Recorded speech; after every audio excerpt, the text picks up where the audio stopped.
사랑하는 성도 여러분, 저는 오늘 마가복음 11장 1절에서 10절까지의 본문으로 우리 순종과 불순종 사이에서 라는 주제로 함께 말씀 나누고자 합니다. 여러분, 우리는 오늘 본문 말씀 가운데에서 순종과 불순종 사이를 오가는 사람들을 만나게 되어집니다. 그리고 그들의 순종과 불순종 사이에서 온전한 순종을 걸어내신 한 분, 도무지 순종할 수 없는 자들을 위하여 죽기까지 순종하심으로 그들의 불순종을 끌어안으시고 순종의 사람으로 변화시켜내신 한 분의 이야기가 오늘 본문 말씀 가운데 기록되어져 있습니다. 이 말씀을 통하여서 때로는 우리도 순종과 불순종의 길을 오락가락할 때가 있지만, 그럼에도 불구하고 우리 구주 예수 그리스도의 순종을 본받아 죽기까지 주님을 따르기로 결단하는 귀한 시간, 우리의 심령이 될 수 있기를 주의 이름으로 축복합니다. 자, 오늘 말씀을 통하여서 먼저 예수님께서 예루살렘에 입성하시고 또 입성을 앞두시고 제자들에게 한 가지 부탁, 명령을 하십니다. 여러분, 그게 뭘까요? 우리 말씀 함께 읽어보겠습니다. 말씀 2절에서 3절까지 띄워주시고요. 우리 함께 읽어보겠습니다.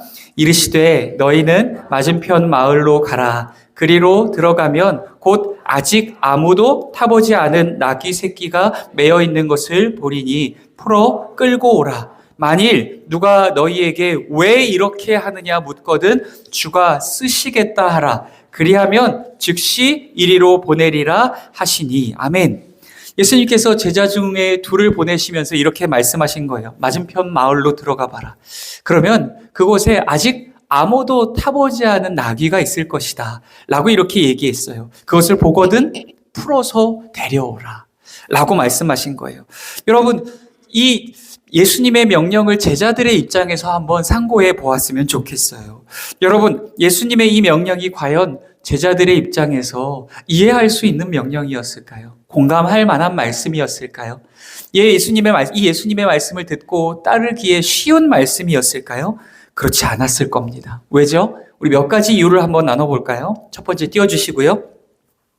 첫 번째, 이 제자들이 예수님의 명령을 따르기 쉽지 않은 첫 번째 이유는 무엇이냐면, 과연 아직 아무도 타보지 않은 나귀가 그 마을에 진짜로 있을 것인가 라고 하는 문제가 대두됩니다.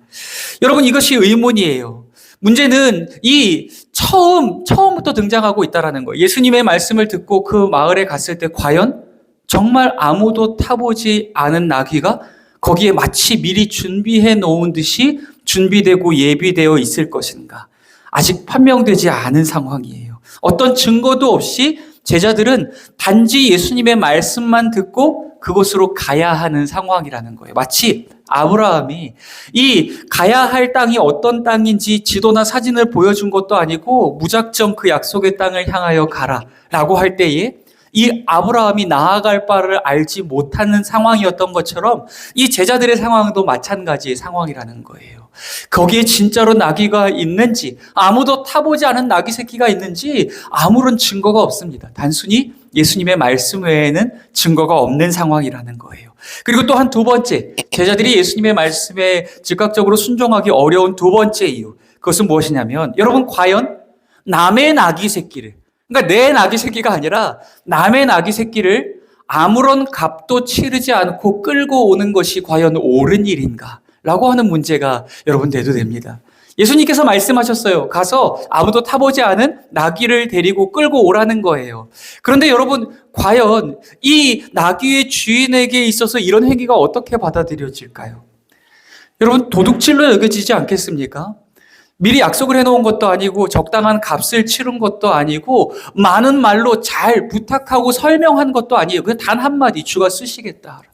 주가 쓰시겠다. 이 말만 하는 거예요. 여러분이 사랑하고 아끼는 무언가가 있고 그러한 가치들이 여러분에게 있는데, 여러분 단 한마디의 말로 여러분에게 누가 와서 그렇게 말씀하신다면 내어주실 수 있습니까? 주가 쓰시겠다 하라. 주가 쓰시겠다. 이 말 한마디에 정말 사랑하고 의지하고 아끼던 것들을 내어드릴 수 있냐는 걸 묻고 있는 겁니다. 여러분, 결단코 쉬운 일이 아닐 겁니다. 그리고 이 제자들의 입장에서도 쉽지 않을 거라는 거예요. 제자들의 입장에서도 돈을 내고 치르고 오는 것이 아니라 단지 주님의 말씀을 들은 그 하나만 믿고 그 약속 하나만 믿고 가서 그것을 끌고 오는 것이 쉬운 일이었을까요? 여러분, 도둑으로 신고를 당할 수도 있을 거예요. 잡혀갈 수도 있을 겁니다. 그런 상황이 지금의 상황이라는 거예요. 그뿐 아니라 여러분, 세 번째 이 제자들이 예수님의 명령을 듣고 따르기에 어려웠던 이유는 무엇이냐면 과연 나귀의 주인에게 주가 쓰시겠다. 이 단 한마디만 던졌을 때 정말 그 나귀의 주인이 나귀 새끼를, 그것도 한 번도 타보지 않은 나귀 새끼를 그냥 내어줄 것인가? 라고 하는 문제가 놓여 있다라는 겁니다. 제자들은 여러분 이 세 가지 문제에 봉착해 있습니다. 이해할 수 없는 명령이에요. 도무지 여러분 공감하고 따르기 힘든 말씀이라는 거예요. 또한 무턱대고 순종했다가 어떻게 돼요? 나귀가 없거나 혹은 주인이 순순히 내어주지 않음으로 인해서 어려움을 당할 수 있고 손해나 피해를 볼 수 있는 상황이 지금의 상황이라는 겁니다. 남의 것을 훔쳐갔다라고 신고를 당할 수도 있는 상황이 현재의 상황이라는 겁니다. 사랑하는 성도 여러분, 과연 우리가 제자들의 입장에 있었다면, 이 예수님의 명령을 받았다면 여러분 이 이해할 수 없는 예수님의 명령 앞에 어떻게 반응하시겠습니까? 여러분이라면, 여러분이 제자들이고 우리가 제자라면 예수님의 명령에 어떻게 반응하시겠습니까? 예수님의 이 말씀이 그대로 다 이루어질 줄 믿음으로 말미암아 전적으로 순종의 길을 걸어가시겠습니까? 아니면 예수님, 아무리 그래도 이건 아니죠. 여러분, 예수님 지금 이 시대가 어떤 시대인데요. 예수님 그렇게 하시면 안 됩니다. 적어도 돈 한 푼 정도는 지어주셔야 되는 것 아닙니까? 빌려온다 치더라도 렌탈비 정도는 주셔야지 끌고 올 수 있는 것 아니겠습니까? 저 그냥은 못 갑니다. 제 양심이 그걸 허락하지 않습니다. 라는 말들로 주님의 명령에 불순종의 의사를 표현하시겠습니까? 여러분, 그렇다면 오늘 본문에 등장하는 제자들은 어떻게 이 이해할 수 없고 공감하기 어려운, 따르기 힘든 말씀에 어떻게 반응했는지 말씀을 통해서 함께 살펴보겠습니다. 우리 함께 4절에서 6절까지요. 본문 4절에서 6절까지 띄워주시고 함께 읽겠습니다.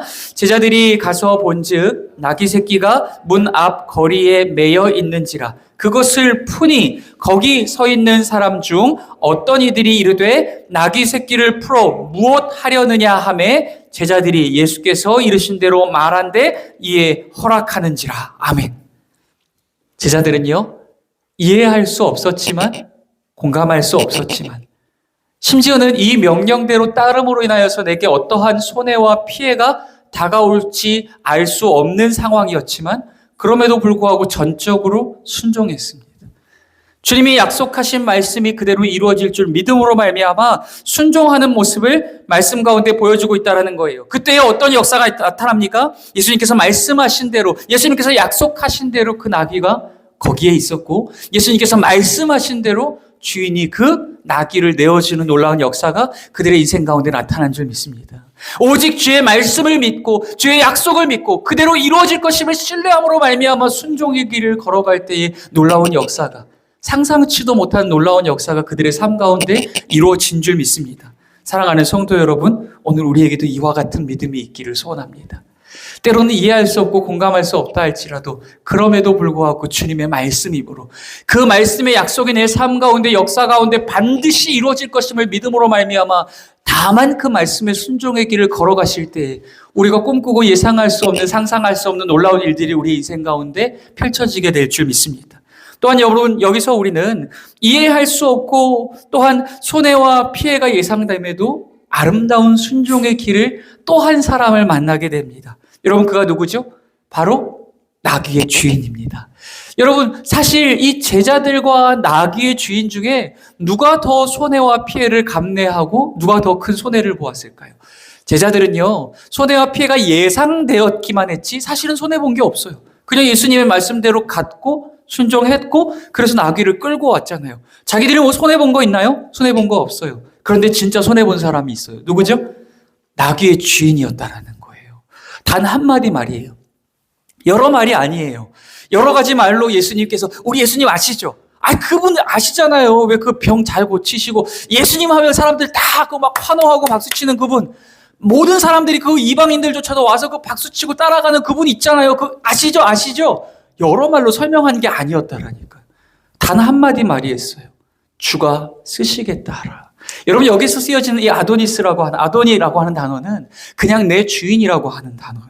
나의 선생님인지 랍비인지 누군지 아무런 설명이 되어져 있지 않아요. 그냥 그것을 끌고 가며 던져준 말은 단 한마디였어요. 주가 쓰시겠다. 단 한마디의 말이었어요. 그럼에도 불구하고 이 나귀의 주인은 주님의 말씀에 전적으로 순종해내는 모습을 본문 말씀 가운데에서 보여주고 있다는 겁니다. 여러분, 그야말로 이 나귀의 주인이 제자다움이 무엇인지, 순종이 무엇인지를 우리에게 알려주고 있습니다. 사랑하는 성도 여러분, 오늘 우리는 이 말씀을 통하여서 제자들과 나귀의 주인을 통해서 진정한 순종이 무엇인지를 함께 상고해 보고 있습니다. 그렇다면 여러분, 혹시 오늘 우리는 이해할 수 없는 주님의 말씀 앞에, 공감할 수 없는 주님의 말씀 앞에, 손해와 피해가 예상되어지는 주님의 말씀 앞에 어떻게 반응하고 있습니까? 여러분, 그 결과에 대한 불안과 두려움을 버리고 전적으로 그 일이, 그 약속이 우리의 삶 가운데 이루어질 것임을 믿음으로 말미암아 순종의 길을 걸어가고 계십니까?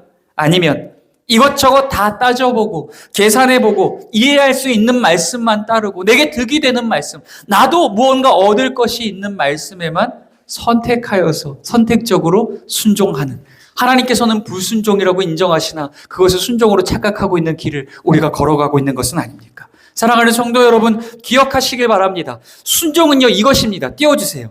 순종은 바로 이거예요. 이해할 수 없을지라도 다만 따르는 것이 순종인 줄 믿습니다. 이해하고 공감할 수 있기 때문에 따르는 것이 순종이 아니라는 거예요. 이해할 수 없을지라도 공감할 수 없을지라도 따르는 것이 바로 순종인 줄 믿습니다. 그리고 순종의 두 번째 요소는 뭐예요? 모든 결과를 주님께 맡기고 다만 믿음으로 따르는 것이 순종인 줄 믿습니다. 모든 결과를 주님께 맡기는 거예요. 내가 이 순종의 길을 걸음으로 인하여서 사람들에게 비난받고 조롱받고 손가락질받고 내가 금전적인 피해를 보고 내가 인사고과에 반영이 되어서 승진이 남들보다 늦고 피해보고 손해보는 것이 많다 할지라도 그럼에도 불구하고 다만 결과를 주님께 맡기고 주님의 말씀에 전적으로 따르는 것. 여러분, 이것이 바로 순종인 줄 믿습니다. 여러분, 순종은 바로 이것이에요. 이해할 수 없음에도 전적으로 믿고 따르는 것이 순종입니다. 순종은 뭐예요? 순종은 다만 결과를 주님께 맡겨드리고 믿음으로 따르는 것이 순종인 줄 믿습니다. 이 아름다운 순종의 길을 걸어낼 수 있는 오늘 저와 여러분이 될 수 있기를 주의 이름으로 축복합니다. 여러분, 이에 비해서 또 다른 길을 걷는 한 무리가 등장하게 됩니다. 여러분, 그들이 누굴까요? 바로 무리들입니다.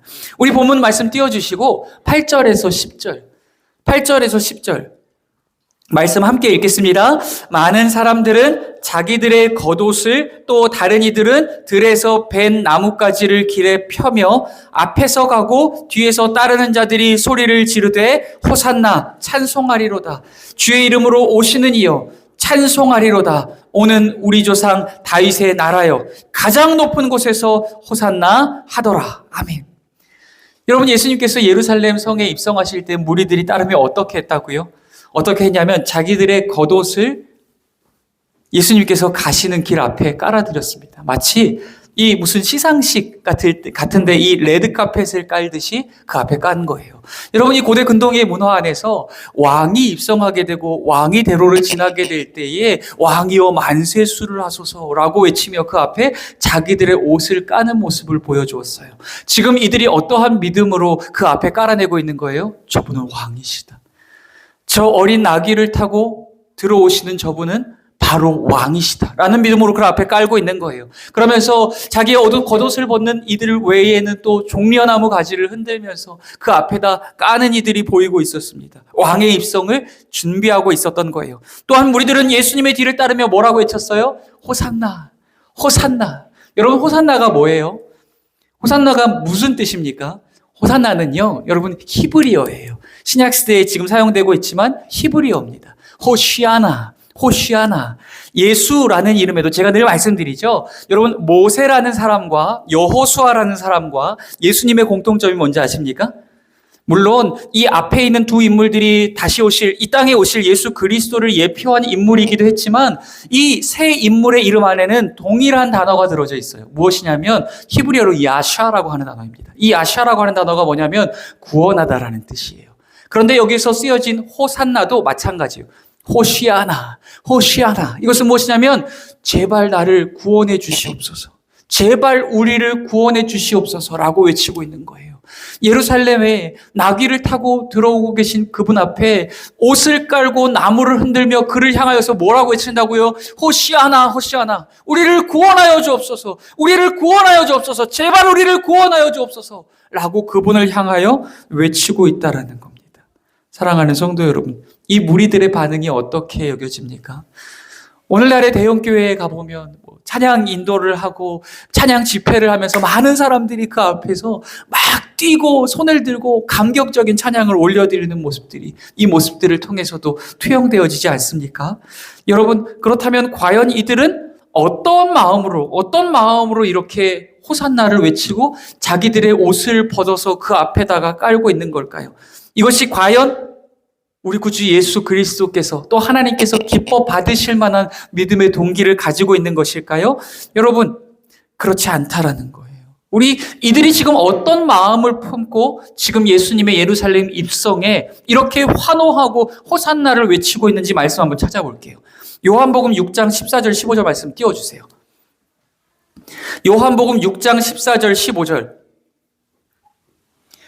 우리 말씀, 두 절 말씀 함께 읽겠습니다. 그 사람들이 예수께서 행하신 이 표적을 보고 말하되 이는 참으로 세상에 오실 그 선지자라 하더라. 그러므로 예수께서 그들이 와서 자기를 억지로 붙들어 임금으로 삼으려는 줄 아시고 다시 혼자 산으로 떠나가시니라. 아멘.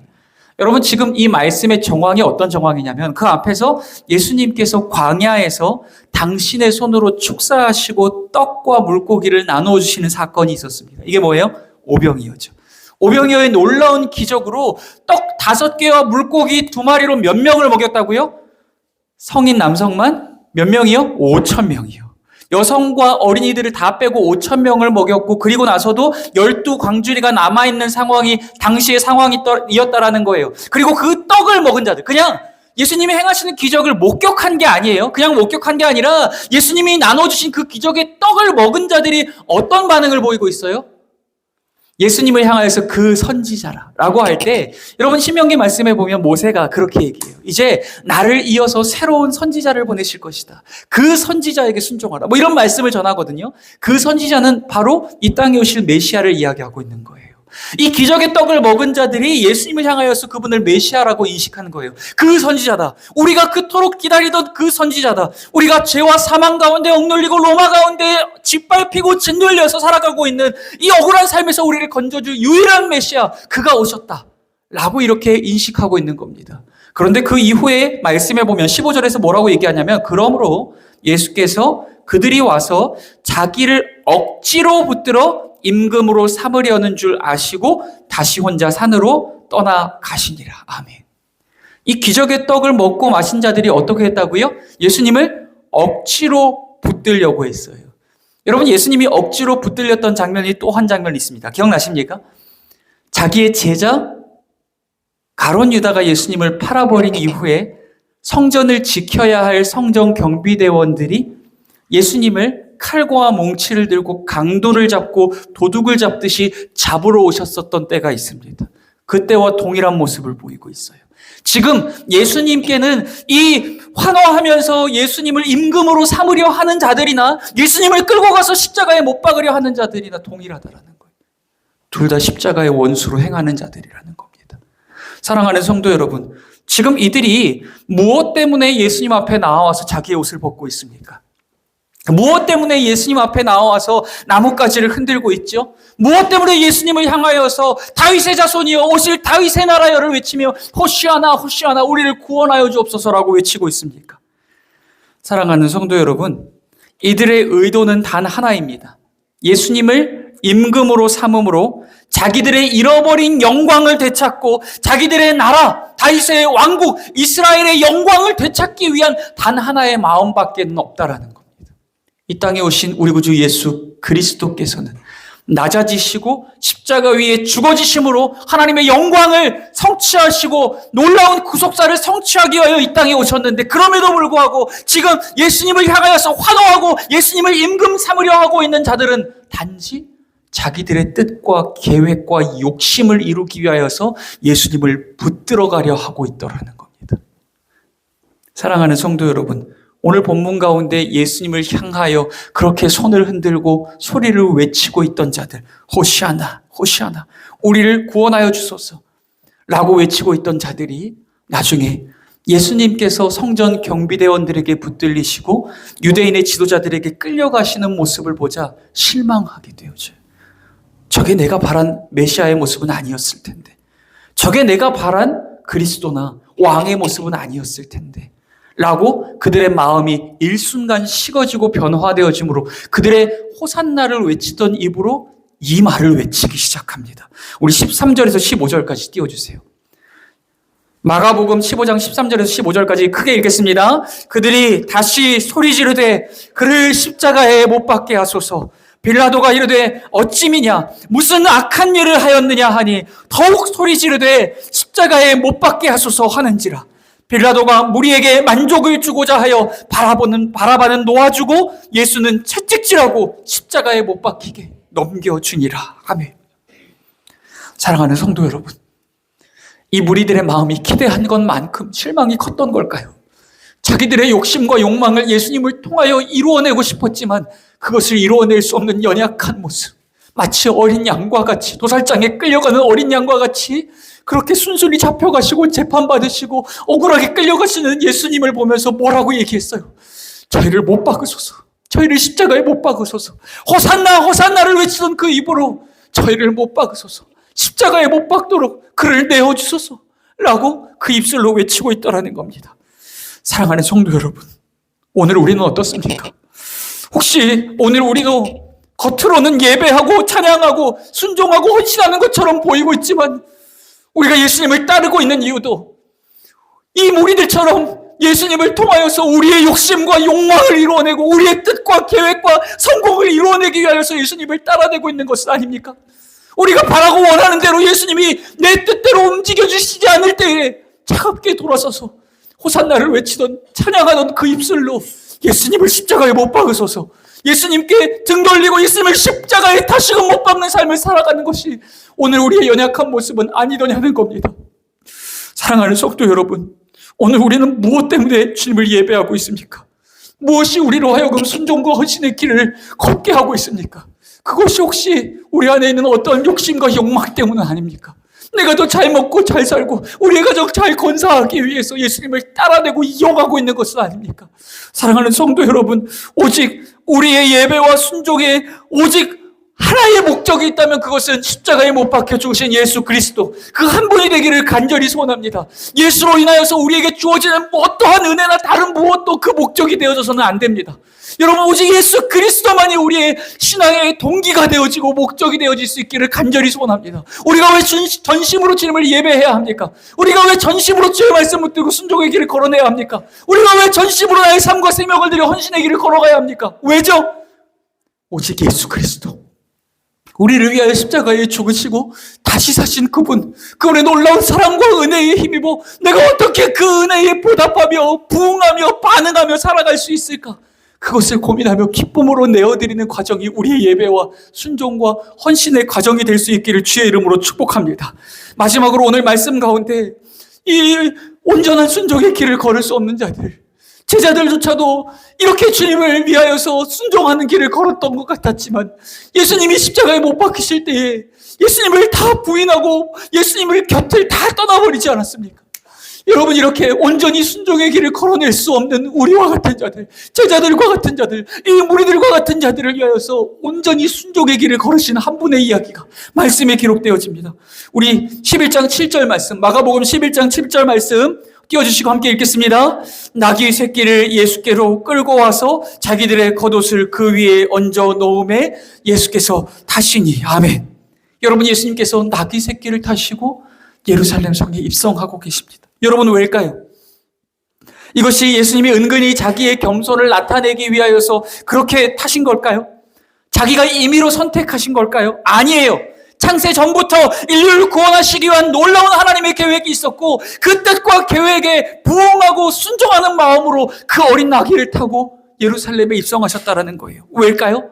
여러분, 우리가 얼마 전에 나누었던 창세기 말씀에서도 이 말씀이 예언되어져 있었습니다. 창세기 49장 10절에서 11절 말씀 띄워주시고요. 우리 함께 읽겠습니다. 규가 유다를 떠나지 아니하며 통치자의 지팡이가 그 발 사이에서 떠나지 아니하기를 실로가 오시기까지 이르리니 그에게 모든 백성이 복종하리로다. 그의 나귀를 포도나무에 매며 그의 암나귀 새끼를 아름다운 포도나무에 맬 것이며 또 그 옷을 포도주에 빨며 그의 복장을 포도즙에 빨리로다. 아멘. 사랑하는 성도 여러분, 창세기가 기록되어지던 이 시기부터, 그 이전부터 하나님께서 계획하셨고 예언의 말씀으로 던져주셨어요. 장차 오실 메시아와 나귀 새끼는 뗄래야 뗄 수 없는 관계 가운데 있었다라는 거예요. 그분이 나귀 새끼를 타시고 예루살렘에 입성하시며 그분이 나무에 달리실 것이고 그분의 피가 마치 포도주와 같이 온 몸을 적시게 될 것임을 말씀을 통하여서 예언해 주신 겁니다. 그뿐 아니라 스가랴 말씀 가운데서도 스가랴 9장 9절 말씀 띄워주세요.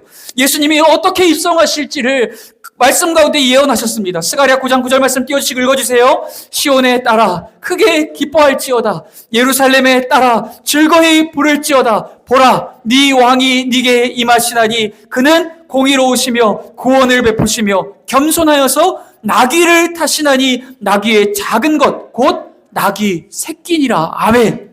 사랑하는 성도 여러분, 스가랴 말씀에서 장차 구원을 베푸실 왕이 이 땅 가운데 오실 것이라 예언하시고 약속하셨는데 그분이 무엇을 타고 오신다고요? 나귀, 곧 그 나귀 새끼를 타고 들어오실 것이라 말씀하셨다라는 겁니다. 예수님께서는 이와 같이 하나님의 계획과 뜻과 그의 백성들을 구원하시기 위한 영원한 구속사를 성취하시기 위하여서 나귀를 타고 이 땅 가운데 오셨습니다. 여러분, 이것이 예수님의 순종의 걸음이셨다라는 거예요. 그뿐 아니라 예수님의 순종의 극치는 여기에서 이루어집니다. 빌립보서 2장 8절 말씀, 빌립보서 2장 8절 말씀 띄워주시고 함께 읽겠습니다. 사람의 모양으로 나타나사 자기를 낮추시고 죽기까지 복종하셨으니 곧 십자가에 죽으심이라. 아멘.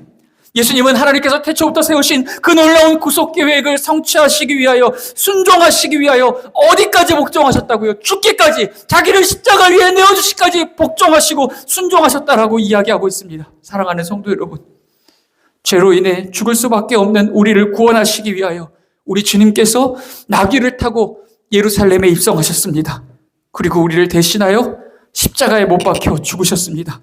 도무지 자의로 온전한 순종의 길을 걸어낼 수 없는 죄와 사망의 일들밖에는 꿈꿀 수 없던 우리를 구원하시고 당신의 영원한 나라에 우리를 들이시기 위하여 그분께서 온전히 죽기까지 십자가에 못 박혀 돌아가시기까지 순종의 길을 걸어내셨다라는 겁니다.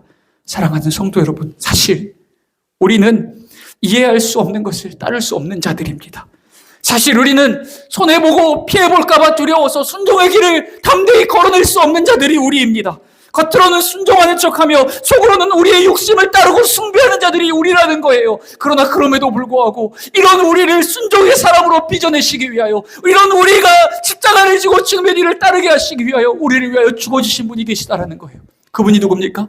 바로 우리 구주 예수 그리스도이신 줄 믿습니다. 우리를 위하여 죽으시고 다시 사신 그분만이 불순종과 죄악 가운데 허덕이며 살아가는 영원한 사망을 향하여 다름질하여 나아갈 수밖에 없는 우리를 변화시켜 순종의 사람으로 만들어내시고 믿음의 길을 걸어가 끝까지 하나님의 나라를 향하여 걸어가게 하시는 분이 바로 우리 주 예수 그리스도이신 줄 믿습니다. 사랑하는 성도 여러분, 오늘 우리가 함께 성찬식을 나누었습니다.